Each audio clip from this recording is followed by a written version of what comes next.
Bukan. Laila Majnun by Bara Sinju. Bab 2. Gertar hati Pov, Laila Najwa Faturrahmah. Jika cintaku adalah musibah, lalu kenapa Allah menitipkan rasa itu? Aku hanyalah manusia yang tidak mengetahui alasan di balik rasa cinta yang telah bersemayam di dalam dada. Setelah aku rasa semua beres, aku baru beranjak mandi. Mungkin aku gila. Berharap saat mandi nanti aku terpeleset dan bisa membuatku mengulur waktu untuk tidak berangkat ke pondok. Rasanya masih ingin di rumah, bersama ayah, ibu dan juga Mas Albi. Tapi harapanku gagal. Aku selamat saat mandi dan menyelesaikan mandiku dengan sangat cepat karena ibu sudah menggedor-gedor pintu kamar. Menyuruhku agar lekas ke bawah. Di bawah semua sudah menunggu. Melihatku kesusahan membawa koper dengan cekatan, Mas Albi menghampiriku dan langsung mengambil alih dan mengangkat koperku. Budal kaleh Mas Albi ae yanduk. Ayah awak kurang sehat, berangkat sama Mas Albi saja yanduk. Ayah kurang sehat, kata ayah membuatku langsung menghampiri beliau. Duduk bersimpuh di depannya dan mengelus kakinya. Dialah ayahku, Pak Abdurrahman. Masyarakat biasa memanggilnya Pak Rahman. Seperti namanya dia begitu penuh kasih sayang dan belas kasihan. Dialah tulang punggung keluarga kami. Beliaulah yang tidak henti-hentinya berjuang untuk membahagiakan keluarga kecil ini. Capek, nopo Laila balik besok mawon ya? Apa Laila kembali besok saja, kataku. Aku tidak tega melihat ayah. Sudah beberapa hari beliau mengeluh jika badannya sakit.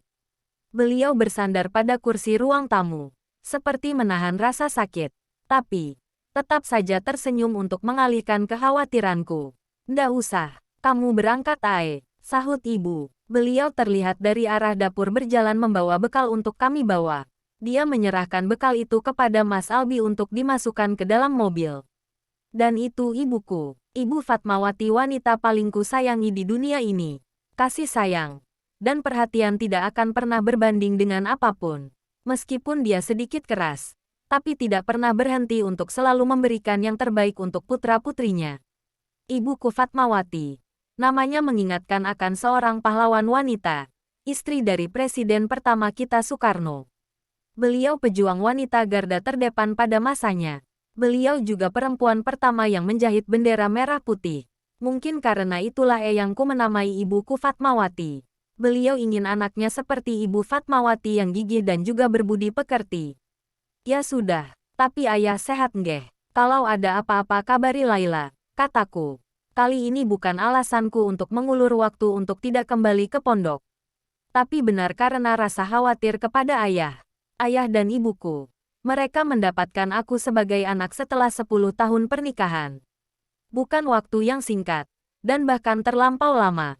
Keluarga lain sudah mengira bahwa mereka tidak akan mempunyai anak.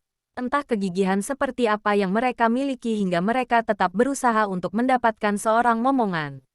Cerita eyang, ayah dan ibuku mewarisi cerita Nabi Zakaria, yang mendapat ujian untuk tidak segera mendapatkan putra.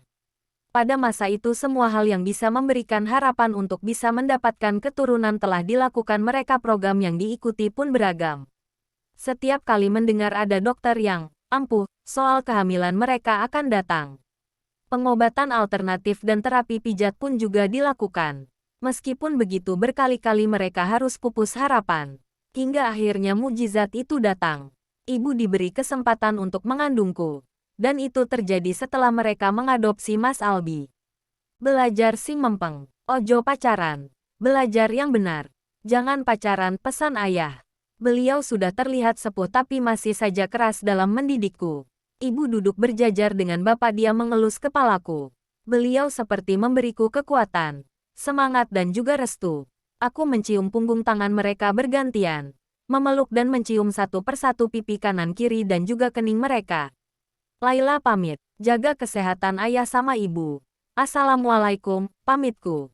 Waalaikumsalam, jawab beliau berdua. Mas Albi bergiliran pamitan. Dia melakukan hal yang sama seperti yang aku lakukan tadi. Tidak ada perbedaan yang kentara antara aku dan Mas Albi. Orang tuaku juga menyayangi dia, persis seperti kasih sayang mereka kepadaku. Hati-hati. Yo, Le, pesan ibu sebelum kami berdua berangkat.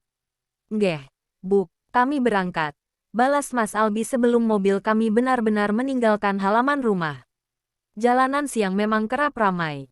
Alasan itulah yang membuatku tidak menyukai perjalanan waktu siang.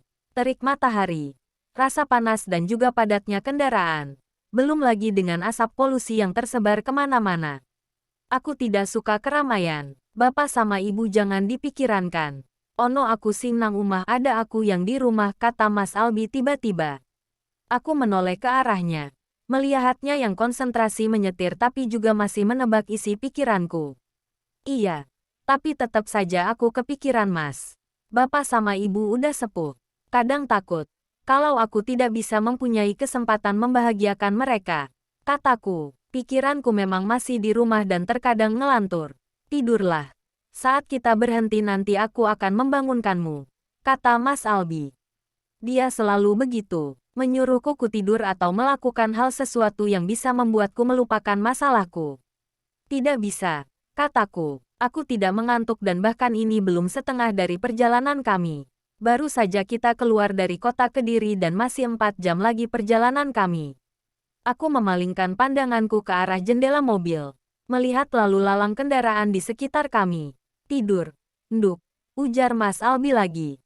Pelan penuh perhatian. Tanpa meminta izin Mas Albi mengelus pelan kepalaku yang terlapis hijab. Hal yang selalu dia lakukan saat aku susah tidur.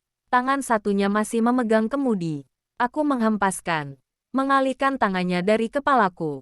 Mungkin dia biasa. Tapi aku tidak. Sejak dia mulai menjaga jarak denganku aku merasakan hal aneh dalam diriku. Aku tidak ingin dia jauh. Tapi aku juga tidak ingin dia terlalu dekat. Mas Albi. Dia sudah menjadi laki-laki dewasa dan aku baru saja genap 17 tahun. Ada rasa yang tidak bisa aku utarakan saat dia begitu saja menyentuhku. Ya wes lah, udah besar adek Mas Saiki, ujar Mas Albi. Dia melirikku. Tersenyum setengah terkekeh. Tidak tersinggung dengan tangannya yang aku hempaskan. Membuatku kesal. Mungkin dia pikir aku tidak ingin diperlakukan seperti ketika aku masih kecil dulu. Belajar, katanya aku udah gede. Sewotku. Mas Albi tertawa. Apa yang lucu aku juga tidak tahu. Tadi saat menata barang dia bilang aku sudah dewasa. Aku sudah harus memikirkan semua sendiri. Itu yang aku lakukan sekarang. Lah emang udah dewasa. Kalau masih kecil tambah tak peluk sini. Godanya dengan memasang ancang-ancang untuk menarikku lagi. Aku cemberut. Dia selalu menggoda. Tapi saat aku benar ingin dia memelukku, dia tidak mempunyai keberanian. Aku tahu.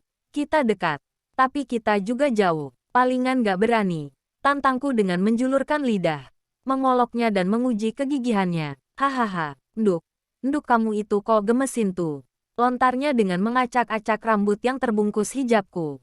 Aku kesal. Aku kesal bukan karena dia mengacak-acak hijabku. Tapi aku kesal karena dia bersikukuh dengan pendiriannya. Aku membuang muka. Tak lagi ingin menatapnya. Kembali kualihkan pandanganku ke kaca mobil yang memperlihatkan jalannya yang tetap sama padatnya. Tidur. Nduk. Capek mengke, nanti. Katanya lagi. Kali ini tanganku yang ia elus lembut. Membuatku sempat terkejut. Hal yang biasa. Jika itu memang yang dilakukan kakak untuk adiknya. Tapi aku merasa berbeda. Dia tidak tahu. Tidak hanya tubuhku yang bergetar seketika. Tapi juga hatiku. Ah, tunggu episode selanjutnya.